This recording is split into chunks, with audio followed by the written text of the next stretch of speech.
Bonjour à tous, j'espère que vous allez bien. Je suis contente de vous retrouver aujourd'hui pour un nouveau podcast, le premier de cette année 2022. Alors justement, je voulais vous présenter tous mes vœux pour cette nouvelle année. Je vous souhaite donc une année 2022 toute pleine de bonheur, de joie, toute pleine d'amour, de réussite, de succès, que vos vœux les plus chers se réalisent.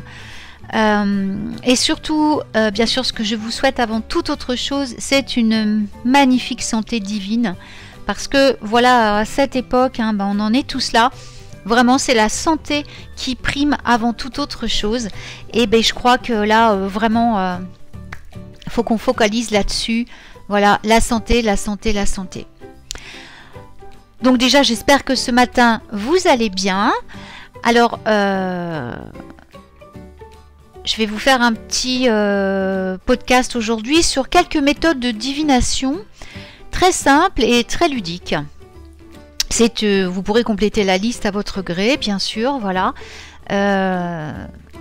Certaines font partie, je les cite dans mon livre. Alors voilà, je voudrais faire aussi une petite parenthèse dans ce podcast, le premier de l'année, pour vous parler d'une merveilleuse aventure qui commence pour moi et j'en suis pleine de gratitude parce que j'ai été mon manuscrit a été choisi par la maison Trédaniel Exergue et mon petit guide, mon petit manuel de sorcière va paraître cette année en 2022, normalement si tout va bien, aux environs du mois de juin.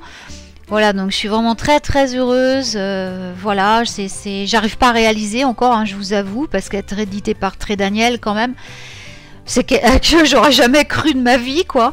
Donc vraiment, quand mon éditrice m'a appelé et m'a dit voilà, je vais vous éditer, waouh, je vous assure que ça fait un drôle d'effet. Et voilà, donc c'est un livre qui reprend les bases de mon petit livre du petit manuel de la sorcière moderne que j'avais écrit en 2013. Mais alors je l'ai complètement refait. Du début jusqu'à la fin. Ça a été une expérience extraordinaire parce que j'ai pratiquement tout reçu par canalisation.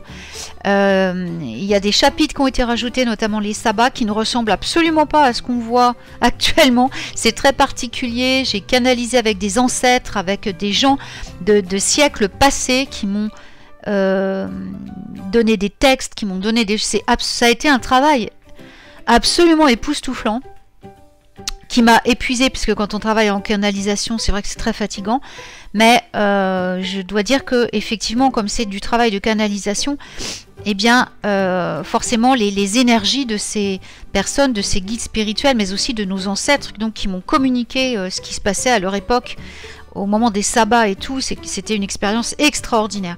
Et évidemment, ça se ressent dans le travail, quoi. Wow, c'était juste une expérience absolument incroyable pour moi et j'en suis pleine de gratitude. Vraiment.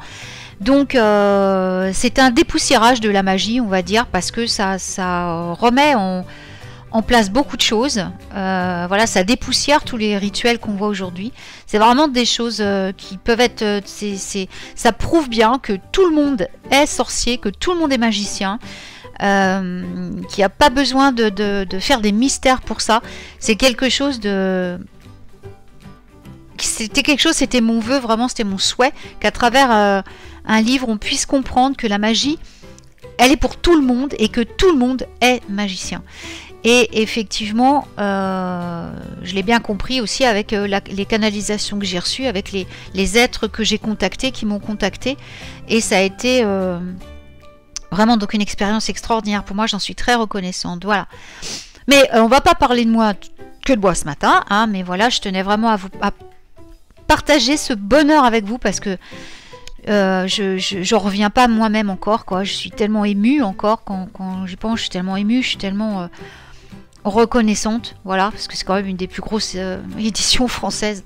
Et je pensais absolument pas de toute ma vie qu'un éditeur comme eux me remarquerait, quoi. Donc gratitude à l'univers, gratitude à mes guides et aux êtres de lumière, et à mes guides de lumière avec lesquels je travaille en magie. Merci, merci, merci. Voilà, et puis merci à vous tous également, parce que sans votre présence, voilà, certains me suivent depuis le tout début, depuis 2007, où j'ai commencé à publier sur internet en magie. Donc d'autres m'ont rejoint plus en 2011, quand j'ai vraiment commencé à publier sur Facebook et tout, mes publications magiques, les sortilèges et tout. Donc merci à vous tous qui êtes encore là aujourd'hui, et puis à tous ceux qui ont rejoint ma petite famille de lumière là, ma petite famille magique de lumière, de petits sorciers terriens, quoi, je veux dire. J'ai ma famille de lumière là-haut. Et je vous ai ici, vous, parce que c'est grâce à vous que j'ai toujours continué, que ça m'a toujours donné envie de vous transmettre de la magie, de vous transmettre de l'enchantement et du rêve. Alors merci à vous, parce que c'est grâce à vous que j'ai jamais abandonné. Voilà. Donc plein de gratitude à vous aussi. Et voilà, je trouve que commencer l'année 2022 comme ça, enfin c'était... En fait, j'ai signé mon contrat en 2021, en décembre 2021, le 21 en plus, le jour de Yule avec Très Daniel. Et je veux dire là, voilà, c'est une année 2022 qui commence vraiment bien. Voilà, pour moi je suis vraiment reconnaissante. Donc on va passer maintenant au sujet du jour. Voilà, excusez-moi pour ce petit aparté. Mais on n'a pas tous envie, on n'a pas tous le temps, on n'a pas tous les moyens non plus d'utiliser des jeux d'oracle ou de tarot classiques, hein, comme on en trouve. En plus, il y en a qui coûtent, faut le dire, quand même assez cher. Un joli jeu d'oracle, faut compter 20 €, dans les 20 €. Bon, des fois, il y en a pour un peu moins cher, mais voilà. Après, on peut se faire plaisir, c'est sûr, mais les pendules, c'est pareil. Un pendule, ça peut coûter assez cher. Puis il y a des gens, moi je me suis retrouvée, des fois j'avais vraiment pas les moyens de m'acheter tout ça. Vas-y, comment faire? Comment faire dans ces cas-là pour pouvoir utiliser la divination pour répondre à certaines de nos questions, à certaines de... Voilà. Donc, je vais vous donner aujourd'hui quelques petits... Alors, il n'y en a pas beaucoup, il n'y en a qu'à tout 5, mais ça sera à vous de trouver après vos propres méthodes de divination, comme je l'ai fait moi-même. Donc, il y en a certains que vous allez retrouver dans mon livre, hein, qui paraîtra donc dans l'année. Mais là, j'en ai rajouté quelques-unes, voilà, exprès pour vous. Donc, voici quelques petites astuces witchy de divination pratique. Donc, d'abord, si vous n'avez pas de pendule, eh bien, faites comme faisait ma grand-mère. Elle utilisait son alliance, ou sa médaille ou un collier que vous portez sur vous. Donc, pourquoi? Parce que en fait, c'est vraiment extraordinaire cet outil, parce que vous le portez sur vous, il a votre énergie. Il n'a pas été fabriqué, enfin, il a été fabriqué peut-être par quelqu'un d'autre ou par vous-même, si vous fabriquez vos bijoux comme moi, par exemple. Mais même s'il a été fabriqué par quelqu'un d'autre, vous l'avez rempli de votre propre énergie. Donc, il est vraiment accordé à votre fréquence vibratoire, ce qui va le rendre terriblement efficace pour la divination, peut-être plus efficace qu'un outil que vous n'utilisez que pour ça. Donc prenez votre pendentif, prenez votre bague que vous accrochez au bout d'une ficelle, et cela fera très bien l'affaire pour vous servir de pendule. La deuxième astuce, c'est de faire des tirages avec des cartes à jouer de votre choix. Vous n'êtes pas obligé de faire un tirage avec un tarot classique. Non, non, non, vous pouvez tout à fait répondre à vos questions, et c'est assez bluffant, je vous le promets, avec des jeux de cartes totalement, je veux dire, qui n'ont rien à voir avec la divination. Par exemple, vous avez un deck Harry Potter, vous avez un deck de jeux de rôle, vous avez des decks comme ça de jeux de plateau, des choses comme ça, mais utilisez-les pour la divination, vous allez voir, c'est absolument incroyable. Ce sont des jeux avec lesquels vous jouez, que vous êtes coutumier. Chaque fois que vous jouez avec, ça vous évoque des émotions, des choses comme ça. Et donc, quand vous allez faire vos tirages, eh bien, vous allez voir que vous allez tirer des cartes qui vont répondre exactement à l'émotion qui va vous donner la réponse à votre question. Ils sont devenus vos amis, vos compagnons de jeu. Même si ce ne sont pas des jeux de divination, ils vous connaissent et vous êtes amis l'un et l'autre. Donc, ils vont répondre à vos questions aussi précisément qu'un jeu d'oracle ou de tarot. Vous allez voir, je vous le promets, c'est bluffant. Faites-le déjà comme ça pour un test pour vous, vous allez voir, c'est incroyable. Je vous assure, c'est incroyable. Alors, une troisième astuce qui fonctionne vraiment, que j'adore, c'est les pierres noires et blanches. Alors je sais plus, un Tumim et un Numim. Je sais plus comment ça s'appelle exactement. Mais moi j'en avais trouvé. C'est une vieille méthode de divination. Et en fait, quand vous allez vous balader, moi j'avais demandé à en trouver en fait. Et en fait je les ai trouvés juste à côté de chez moi, de mon ancienne maison. Et un Tumim et un Mumim. Oh je sais plus, ça m'énerve. Bon bref. Et j'avais trouvé 2 pierres, donc des petites pierres, hein, elles font quoi mais elles font 1,5 cm de diamètre, à peine, peut-être 2 cm au plus gros. Elles sont rondes, elles sont toutes douces, toutes lisses, et il y en a une blanche et une noire. Enfin, elle n'est pas blanche, elle est gris clair, et une noire. Elles font la même taille, et elles me servent d'outil divin. Alors, la noire, c'est le non, la blanche, c'est le oui. Et donc, soit je les mets dans un petit sachet, soit je les mets dans ma poche, je les emmène avec moi quand je me balade, et quand j'ai une question qui me vient, hop, je tire une des 2 pierres et j'ai ma réponse. Alors bien sûr, il faut des réponses par oui ou par non. Si vous ne trouvez pas ce genre de pierre, vous pouvez le demander, hein, l'univers peut comme moi, hein, vous les apporter. Sinon, eh bien, vous pouvez prendre une pierre plate.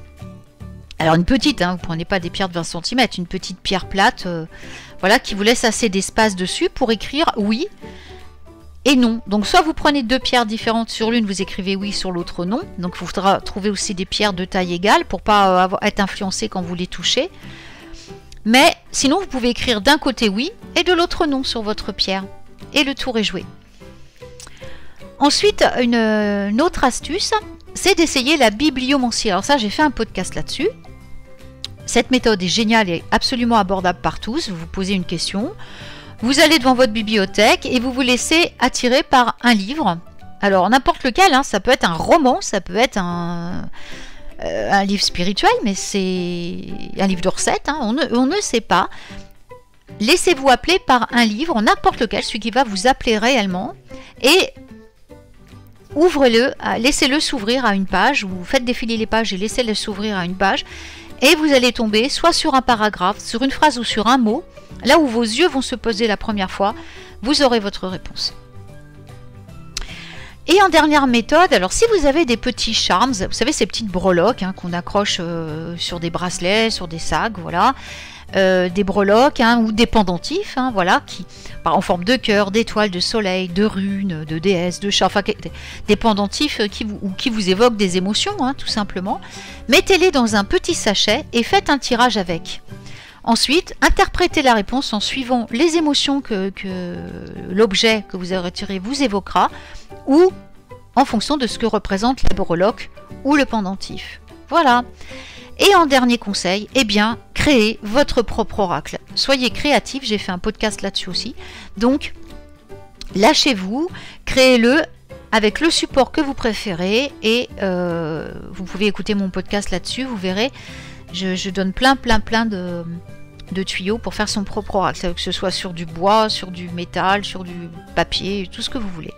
Voilà, alors à vous de compléter cette liste, hein, mes chers sorciers. Voilà, vous retrouverez cet article, enfin ce podcast sous forme d'article sur mon site officiel, à la date du jour.